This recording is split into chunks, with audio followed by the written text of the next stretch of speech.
نحمده ونصلي ونسلم على رسوله الكريم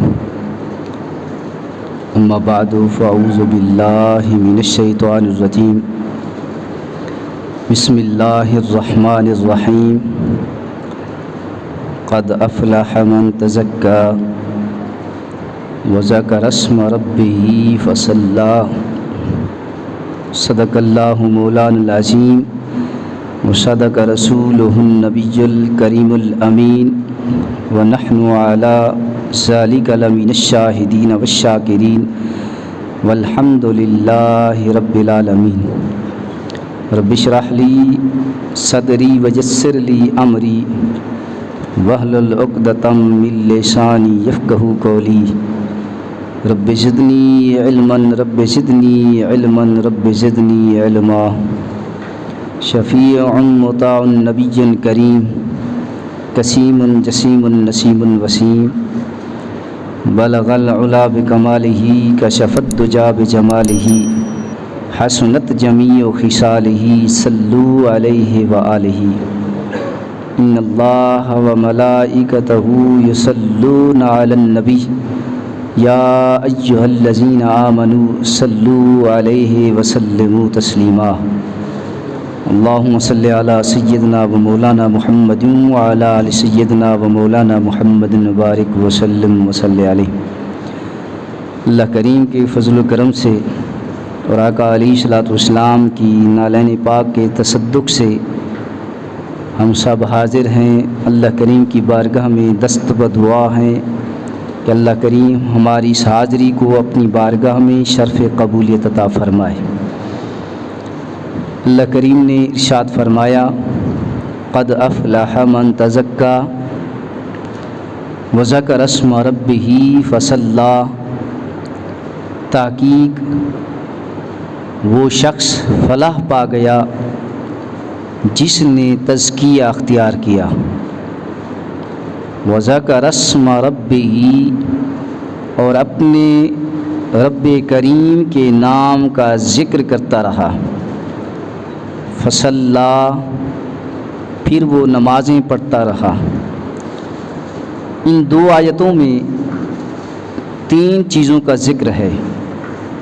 اس سے پہلے میں یہ عرض کر دوں کہ ماہ مقدس عظمتوں اور رفعتوں اور شانوں والا مہینہ جو ختم ہو چکا ہے، اب یہ ماہ مقدس شوال کا مہینہ، اس مہینے کے اندر جو 6 روزے نفلی روزے شمار ہوتے ہیں، اس کی بہت بڑی فضیلت ہے۔ شوال کے 6 روزوں کی بہت بڑی فضیلت ہے، اگر ہو سکے تو ان روزوں کو ادا کیا کریں، بہت بڑی فضیلت ہے۔ آقا علیہ الصلوۃ والسلام نے فرمایا کہ جو شخص رمضان المبارک کے مہینے اس روزے مکمل کرنے کے بعد، اس ماہ مقدس رمضان المبارک کے روزے مکمل کرنے کے بعد شوال کے اگر 6 روزے رکھے تو گویا اس نے پورا سال روزے رکھے ہیں، پورا سال روزے رکھے ہیں۔ تو یہ 6 روزے ہیں تو یہ نفلی روزے، فرضی روزے یا واجبی روزے نہیں ہیں، نفلی روزے ہیں، لیکن ان کی فضیلت بہت ہے، ان کی عظمت و شان بہت ہے۔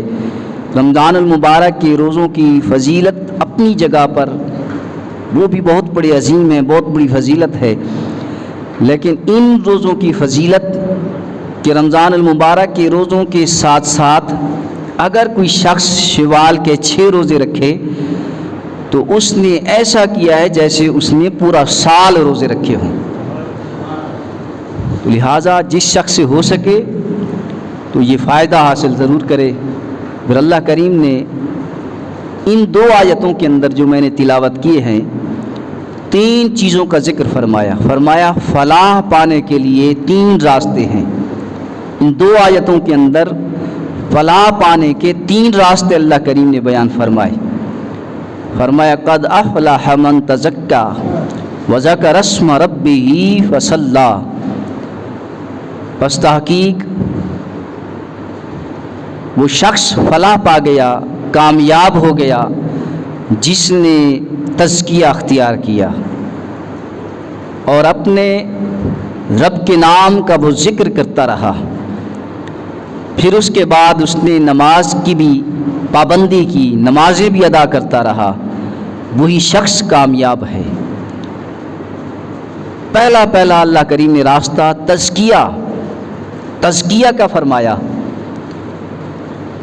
اور یہ تزکیہ کا معنی کیا ہے؟ تزکیہ اس کا معنی طہارت ہے، اس کا معنی پاکیزگی ہے۔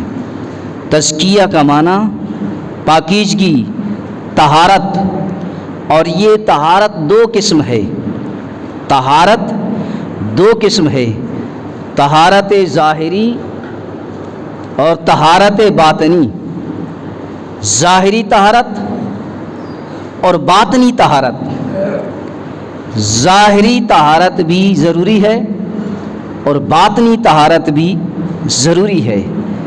اور ظاہری طور پر جو طہارت ہے اسے ہر بندہ سمجھتا ہے کہ ظاہری طور پر کوئی گندگی نہ ہو، ظاہری طور پر کوئی پلیدگی نہ ہو، ظاہری طور پر کوئی میل کچیل اس قسم کی۔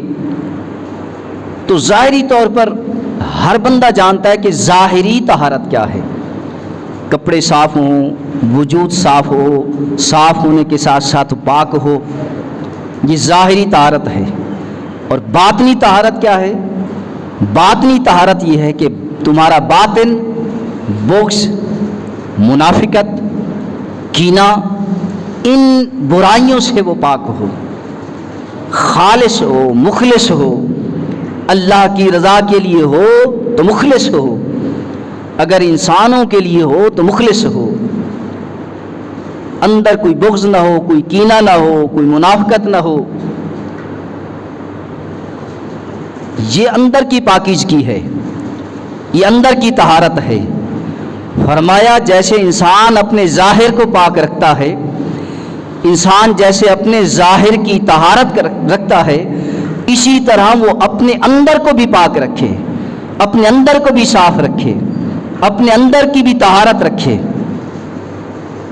تو پھر دیکھو کہ جو شخص اپنے اندر کو صاف رکھے گا، اپنے اندر کو پاک رکھے گا، تو پھر دیکھو تو پھر وہ کمال تک کیسے نہیں پہنچتا، اپنے منزل مقصود تک کیسے نہیں پہنچتا۔ تو اسی طرح تزکیہ کا معنی پاکیزگی، طہارت دو قسم، طہارت ظاہری، طہارت باطنی۔ اسی طرح تزکیہ بھی دو قسم ہے، تزکیہ نفس اور تزکیہ مال۔ تزکیہ نفس اسی تعریف میں آ گیا کہ اپنے اندر کو پاک رکھو، اپنے اندر کو صاف رکھو۔ اللہ کریم نے ارشاد فرمایا ان النفس لامارۃ بالسوء، اپنے نفس کو برائیوں سے دور رکھ، اپنے نفس کو، اور اسے کہتے ہیں نفس امارہ۔ نفس امارہ ہر انسان کے اندر موجود ہے، ہر انسان کے اندر، اور جو شخص نفس امارہ پر قابو پا لے، نفس امارہ پر کنٹرول کر لے، تو پھر وہ درجے جلدی طے کر لیتا ہے، وہ اپنی منزلیں جلدی طے کر لیتا ہے۔ اور نفس امارہ ہر انسان کے اندر موجود ہے۔ اگر نفس امارہ انسان کے اندر موجود نہ ہو، ایک ہی نہ بیٹھے، نفس امارہ انسان کے اندر موجود نہ ہو تو پھر بشریت مکمل نہیں ہوتی، بشریت کے تقاضے مکمل نہیں ہوتے۔ بشر ہونے کے لیے ضروری ہے کہ نفس امارہ انسان کے اندر موجود ہو۔ اگر انسان کے اندر نفس امارہ موجود نہ ہو تو پھر وہ انسان نہیں، یا وہ روح ہے یا وہ فرشتہ ہے، یا وہ روح ہے یا وہ فرشتہ ہے۔ روح بھی نفس امارہ سے پاک ہے اور فرشتے ملائکہ بھی نفس امارہ سے پاک ہے۔ انسان ہے کہ جس کے اندر نفس امارہ موجود ہے، اور کمال یہ نہیں چاہے روح ہو چاہے فرشتے ہو، کمال یہ نہیں کہ نفس امارہ نہ ہو، نفس امارہ نہ ہو اور تم کمال تک پہنچاؤ، کمال یہ نہیں، کمال یہ ہے کہ تمہارے اندر نفس امارہ بھی ہو، اس کے باوجود تم معراج ملکوتی عروج کی ساری منزلیں طے کر کے کمال تک پہنچاؤ۔ کمال یہ ہے، کمال یہ ہے۔ تو انسان کے اندر نفس امارہ موجود ہے، ہر انسان کوشش کرے کہ وہ نفس امارہ کی پیروی نہ کرے، نفس جیسے چاہے، خواہش جیسے چاہے انسان ویسا کرے، ایسا نہ کرے، اپنے خواہشات کی، اپنے نفس کی وہ مخالفت کرے، نفس خواہشات جس طرف لے جائیں وہ اس طرف نہ جائے، دوسری طرف جائے، اس کی مخالفت کرے۔ اگر نفس کہے کہ دنیاوی اغراض کے مقاصد کی حصول کی خاطر خوشی میں کہکے لگاؤ، ہنسو، ٹہکارے لگاؤ، تو پھر روح کہتی ہے نہیں، یار فراق کی خاطر، اپنے یار کی خاطر اس فراق میں رو رو کر اپنے دل کی اجڑی ہوئی بستی کو آباد کرو۔ رو رو کر نفس اور خواہش وہ مائل کرتا ہے کہ تم ہنسی کرو، تم کہکا لگاؤ،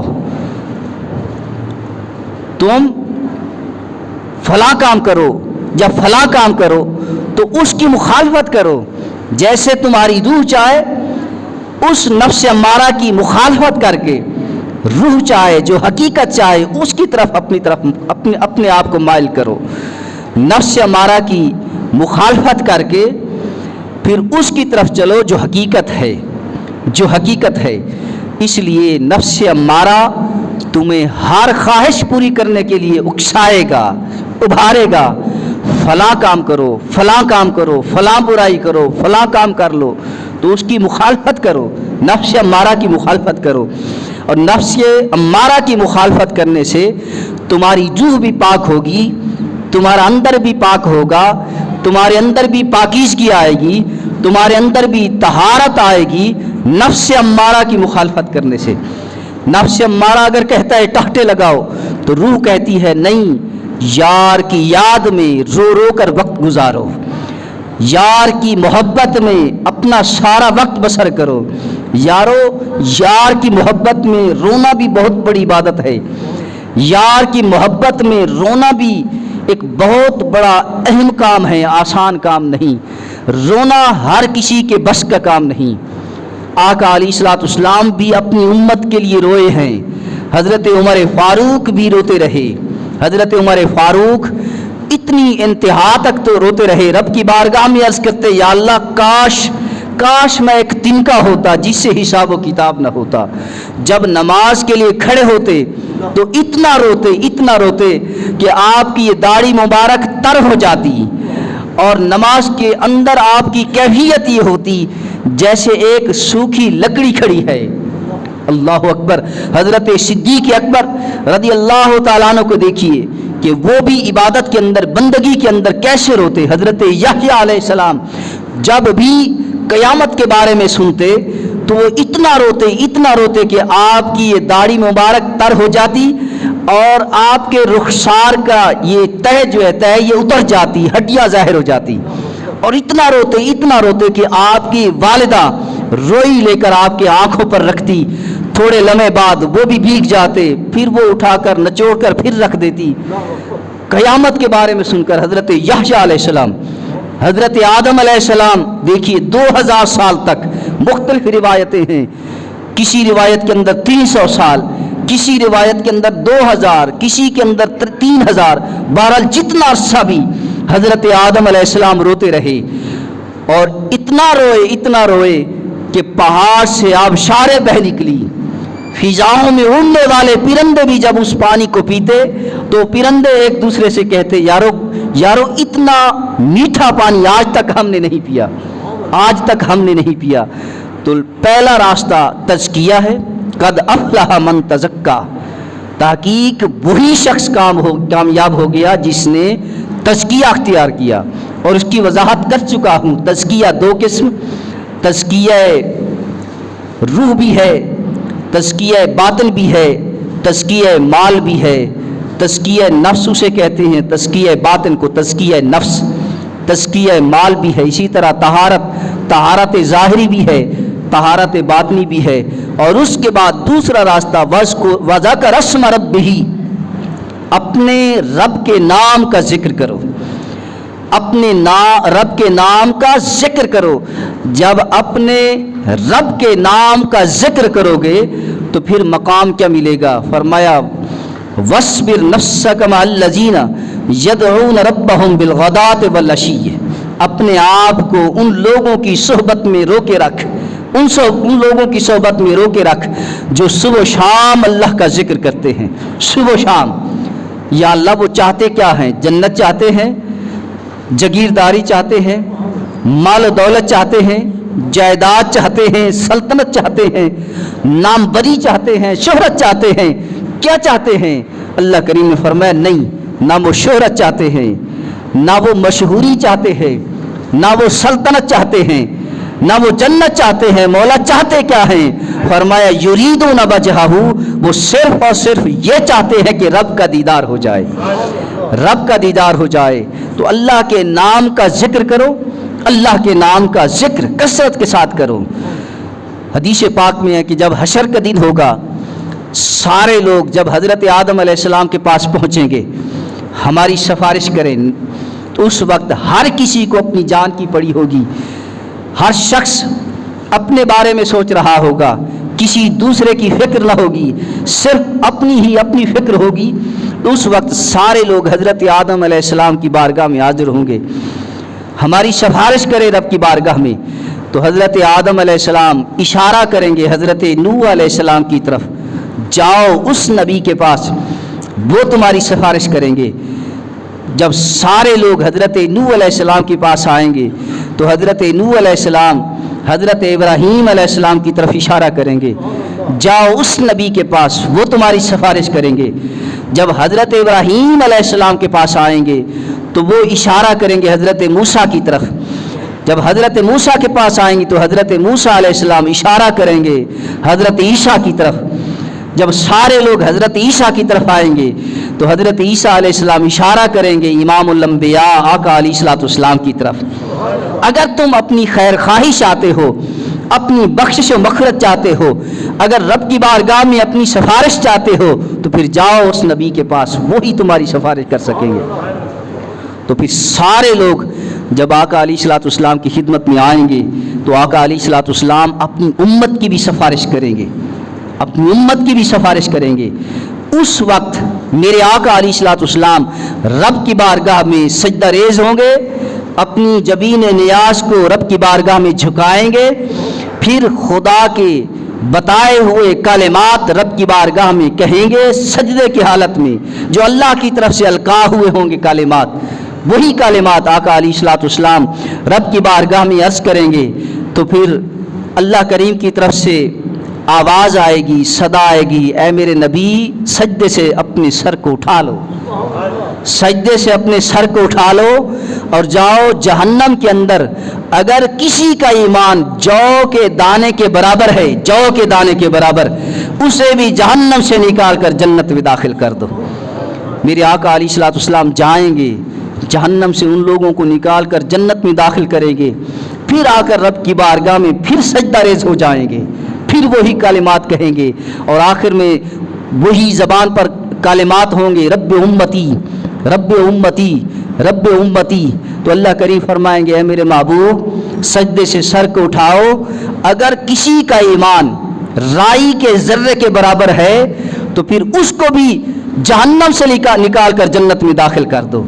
میرے آقا علیہ السلام جائیں گے جہنم سے نکال کر جنت میں داخل کر دیں گے، پھر میرے آقا علیہ السلام آ کر رب کی بارگاہ میں پھر سجدہ ریز ہو جائیں گے، پھر خدا کے بتائے ہوئے کلمات رب کی بارگاہ میں کہیں گے، پھر کہیں گے رب امتی رب امتی رب امتی۔ پھر اللہ کریم فرمائے گا محبوب اگر کسی کا ایمان رائی کے دانے سے بھی کم ہے، رائی کے دانے سے بھی کم ہے، جاؤ اسے بھی جہنم سے نکال کر جنت میں داخل کر دو۔ میرے آقا جائیں گے پھر کچھ لوگوں کو نکال کر جنت میں داخل کریں گے، پھر چوتھی مرتبہ میرے آقا پھر آ کر رب کی بارگاہ میں سجدہ ریز ہو جائیں گے، پھر وہی کلمات کہیں گے، پھر کہیں گے رب امتی رب امتی رب امتی۔ پھر اللہ کریم فرمائیں گے میرے محبوب سجدے سے سر کو اٹھا، من قال لا الہ الا اللہ داخل الجنہ۔ میرے آقا اللہ کریم فرمائیں گے اے محبوب جاؤ اب جو شخص بھی جس نے بھی صرف لا الہ الا اللہ کہا اسے بھی جہنم سے نکال کر جنت میں داخل کر دو۔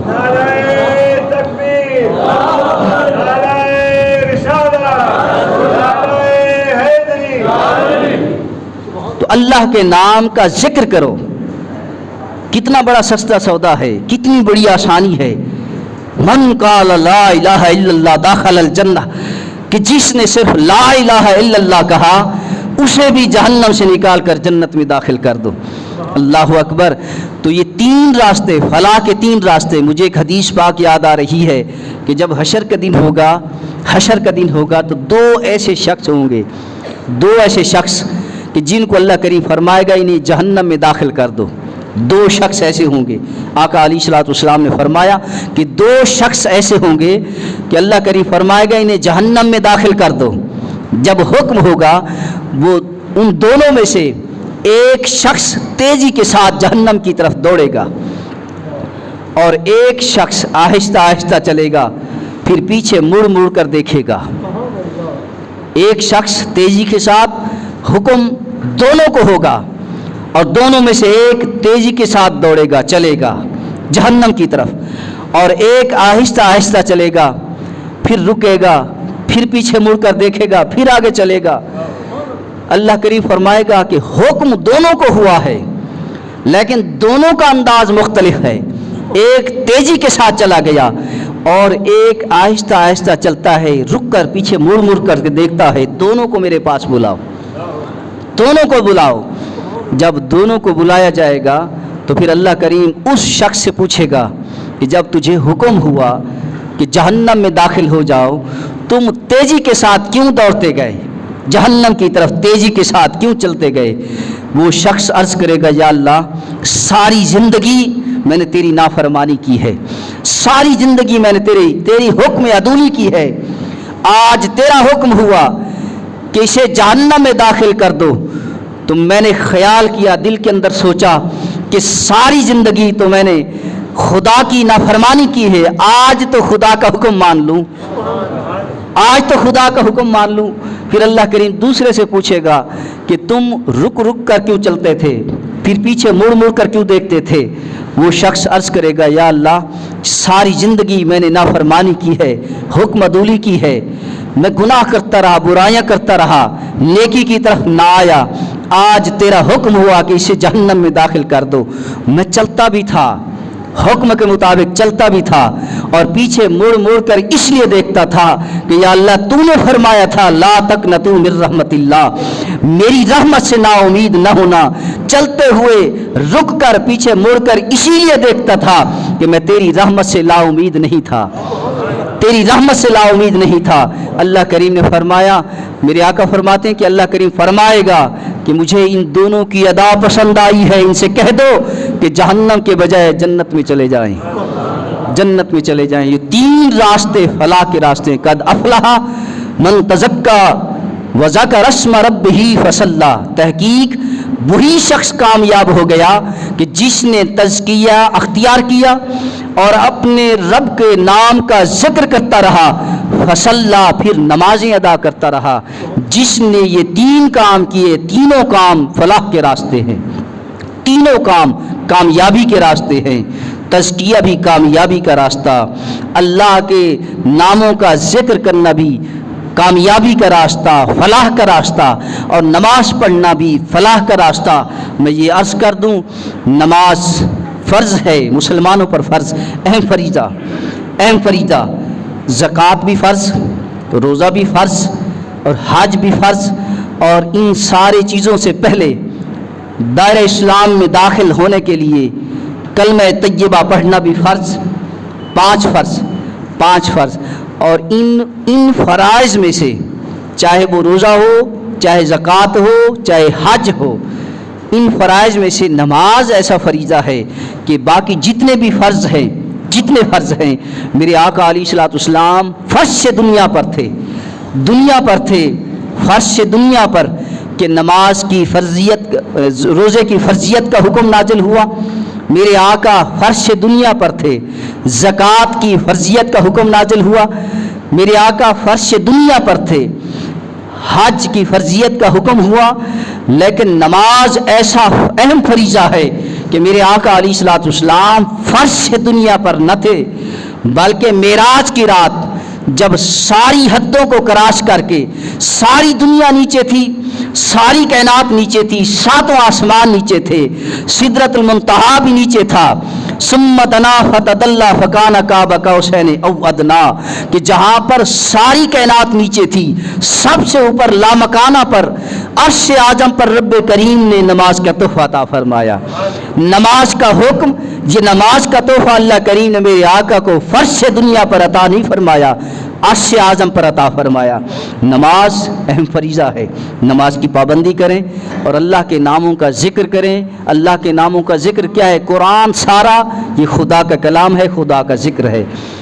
اللہ کا ذکر کریں، نماز کی پابندی کریں، تزکیہ نفس اور تزکیہ مال، اپنے نفس کو پاک رکھیں، اپنے اندر کو پاک رکھیں، جیسے بندہ اپنے باہر کو ظاہر کو پاک کرنے کی کوشش کرتا ہے، اسی طرح وہ اپنے اندر کو بھی صاف و پاک رکھے، پھر اپنے مال کو بھی پاک رکھے۔ تزکیہ مال بھی ہے۔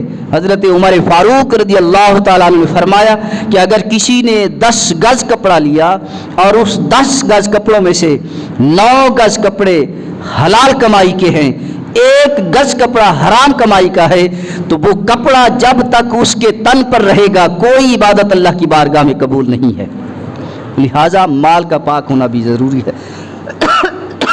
حلال روزی کمانا، حلال کمائی کرنا بھی ایک عین عبادت ہے۔ آقا علیہ الصلوۃ والسلام نے فرمایا الکاسب حبیب اللہ، محنت کرنے والا، حلال کمانے والا اللہ کا دوست ہے، اللہ کے دوست بنے۔ دعا کرے اللہ کریم ہم سب کو عمل کی توفیق عطا فرمائے۔ وآخر دعوانا الحمدللہ رب العالمین۔